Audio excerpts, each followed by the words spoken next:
It's brought to you by allaboutmqm.org, the MQM's knowledge base.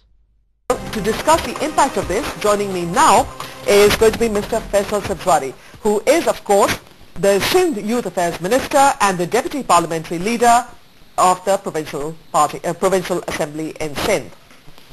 Mr. Sabzwari, thank you so much for having joined us here on Witness. And of course, we know that tempers were cooled slightly by the meeting at the Governor House last night. But is the MQM going to stay in the coalition in Sindh?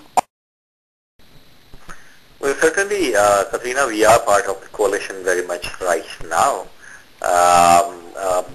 Will we be part of coalition in the future? Certainly depends on the situation. Mr. Sabzwari? Yeah, sorry, I thought I'd lost you for a minute. Okay. So whatever the circumstances would be, they will have an impact on our decision. Right now we are with the coalition. Right now we don't want to derail the system. We don't want to derail the government. Mr. Sabzwari, your voice keeps coming in and disappearing. Can you hear me? Yes, I can hear you. Okay, Mr. Sabzwari, let me ask you a very specific question. I understand that the Muttahida Qawmi movement wants the arrest of certain individuals, and that hasn't happened yet. Is your party communicating with the Sindh Home Minister Zulfikar Mirza, or are you talking directly to Mr. Rahman Malik, the Federal Interior Minister? First of all, we don't want certain individuals to be arrested. We want that an end of lawlessness, which has engulfed mainly the area of Liari, and which is increasing from beyond the Liari's limits, and which resulted in the numerous deaths.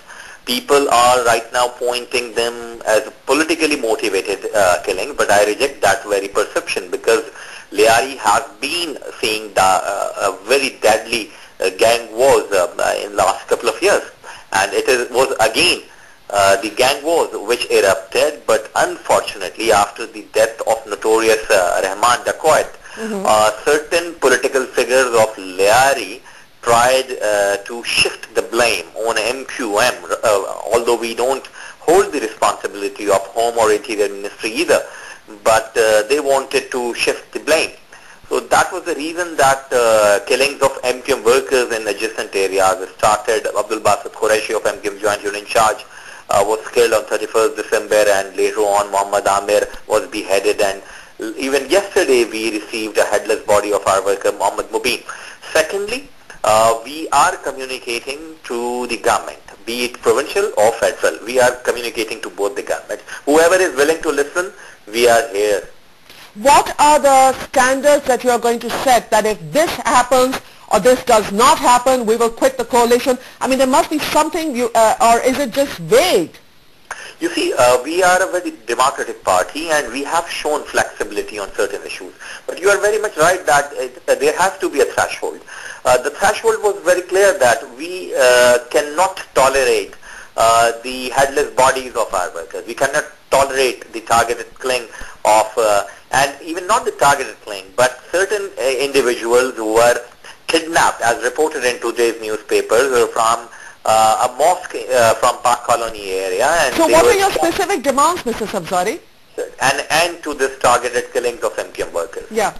But what are your specific demands? This is our specific demand, that we want to have an end to this particular situation. That's not because specific, Mr. Sabzwari. I mean, end to political violence. I mean, political violence continues at some level or the other all the time.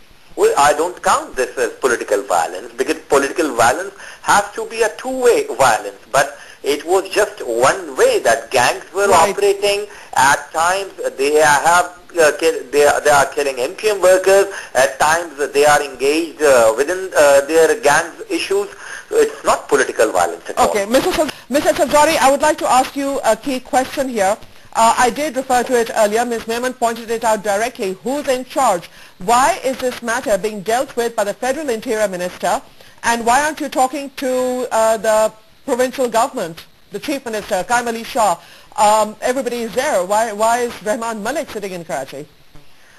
Well, I'm not a person to whom this question should be asked directly, because it's Pakistan People's Party's government and they need to be asked. But we are communicating with the government that we are talking to the Honorable Chief Minister and the other ministers, and we are talking to the federal government as well. You see, if there is a situation which is grave, we will knock each and every possible and available door. Okay, and I will ask you a blunt question, Mr. Sabzwari. I am told that the remnants of Rahman Dacoit, he of course has been killed, but the remnants of his gang now comprise the majority of the Aman Committee or the Peace Committee in Karachi. Is that your understanding as well?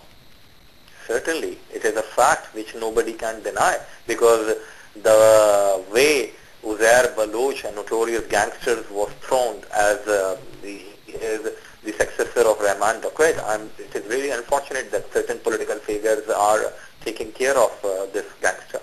Do you believe that the Pakistan People's Party is patronizing this Aman Committee, Peace Committee, which is the former remnants of this dacoit?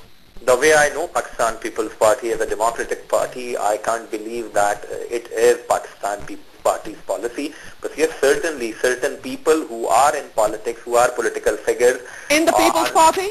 In the People's Party are unfortunately helping him out, shaping him up as the next messiah for Aliari, which is really unfortunate. And this man is Rahman Dacoit's relative, brother? What's his?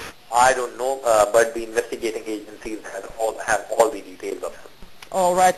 Mr. Faisal Sabzwari and Ms. Marvi.